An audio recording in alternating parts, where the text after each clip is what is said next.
নমস্কার, আমি সুরঞ্জন। আপনারা দেখছেন ম্যাক্স টিভি। এই প্রতিবেদনে আমি আপনাদেরকে কতগুলো খবর নিয়ে এসেছি, সেই খবরগুলো আপনাদেরকে পৌঁছানো প্রয়োজন। প্রথম হচ্ছে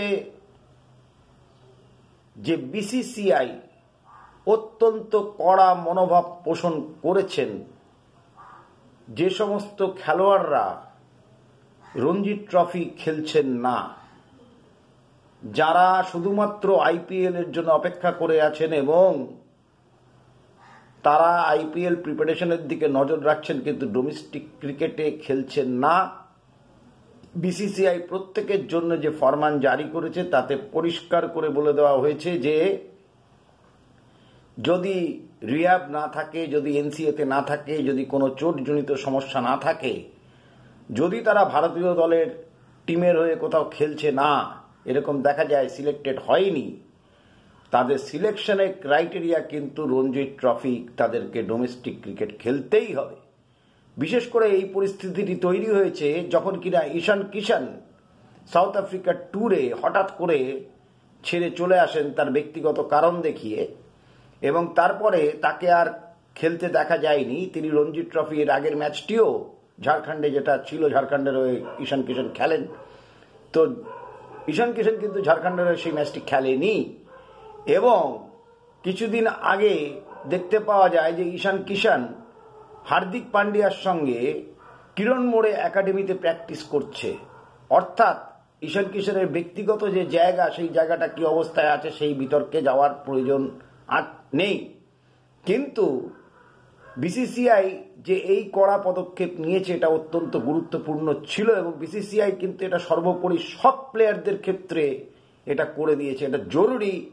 লাল বল ক্রিকেটের ক্ষেত্রে, অর্থাৎ রেড বল ক্রিকেটের ক্ষেত্রে 5 দিনের টেস্ট খেলতে গেলে যে টেম্পারামেন্ট, যে মানসিকতার প্রয়োজন, সেই মানসিকতা তখনই আসতে পারে যদি সারা বছর ধরে টি-20-র মধ্যে থেকে আর ওয়ানডেতে কখনো কখনো খেলে, ওয়ানডেতেও টি-20 ফরম্যাট, এখন টেস্টও যেরকম মানে অনেক এগ্রেসিভ, অনেক বেশি 3.5, 4 করে, 4.5 করে অ্যাভারেজে ব্যাস বল যেটা ইংল্যান্ড নিয়ে এসছে, তো সেটাতে তারা সাফল্য পেয়েছে, সাফল্য অনেক সময় হারিয়ে গেছে, তো সেটা অন্য বিতর্ক।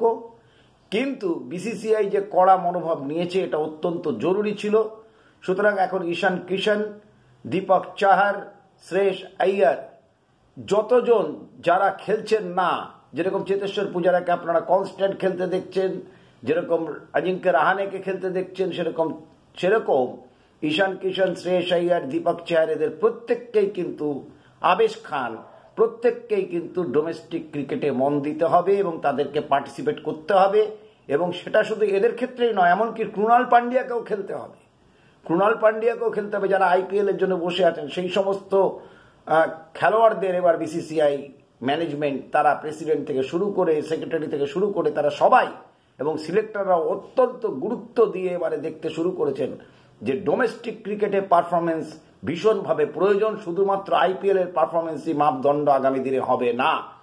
সুতরাং এই মেসেজটি ভারতীয় দলের ক্ষেত্রে, প্রত্যেকের ক্ষেত্রে এটা প্রযোজ্য, এবং সেটাই আশা করা যায় যে এটা যেন প্রত্যেকের ক্ষেত্রেই প্রযোজ্য হয়। শুধুমাত্র ঈশান কিষান, শ্রেয়স আইয়ার, দীপক চাহার, এদের ক্ষেত্রেই শুধুমাত্র এটা যেন সীমাবদ্ধ না থাকে, এটা যেন সবার ক্ষেত্রেই প্রযোজ্য হয় যে টেস্ট টিম, ওয়ানডে টিম শুধুমাত্র আইপিএল এর পারফরমেন্সের উপর নির্ভর করে এবং বিগত দিনের টি-20 পারফরমেন্সের উপর নির্ভর করে ইন্ডিয়া টিমে স্থান পাওয়া যাবে না। যদি স্থান পেতে হয় তাকে ডোমেস্টিক ক্রিকেটে পারফরমেন্স করতে হবে। এই গুরুত্বপূর্ণ ফয়সালাটি নিয়েছেন, এবং পরশুদিন যে খেলা রয়েছে ঝাড়খণ্ডে, ঈশান কিষানকে অতি অবশ্যই এবার খেলতে দেখা যাবে। এবং এই অত্যন্ত জরুরি বিসিসিআই যে কড়া মনোভাব, সেই মনোভাবটি আপনাদের কাছে পৌঁছে দেওয়া উচিত ছিল, দরকার ছিল এবং প্রয়োজনও ছিল। তো বিসিসিআই এর এই ধরনের কড়া ফয়সালা অনেক দিন আগে থেকেই নেওয়া উচিত ছিল।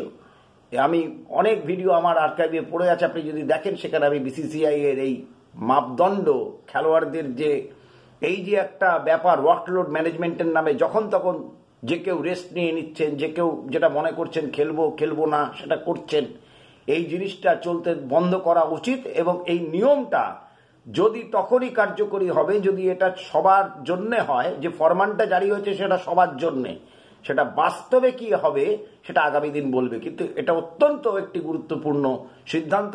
এই খবরটি আপনাদেরকে পৌঁছানো ছিল। আগামী কিছু সময় পরে আবার প্রতিবেদন নিয়ে আমি আপনাদের কাছে উপস্থিত হব। সেখানে আমরা আলোচনা করব যে ভারতীয় দল কীরকম হতে চলেছে, ভারতীয় দলে কারা খেলতে চলেছে, ভারতীয় দলের রোড ম্যাপ কী হওয়া উচিত। আজকে একটা এপিসোড হবে, আগামীকালও একটা এপিসোড হবে, তারপরেও একটা এপিসোড হবে, এবং মাঝখানে আরও কিছু টুকরো খবর যেগুলো আছে সেই খবরগুলো আপনাদেরকে পৌঁছানোর চেষ্টা করব। অনেক অনেক ধন্যবাদ।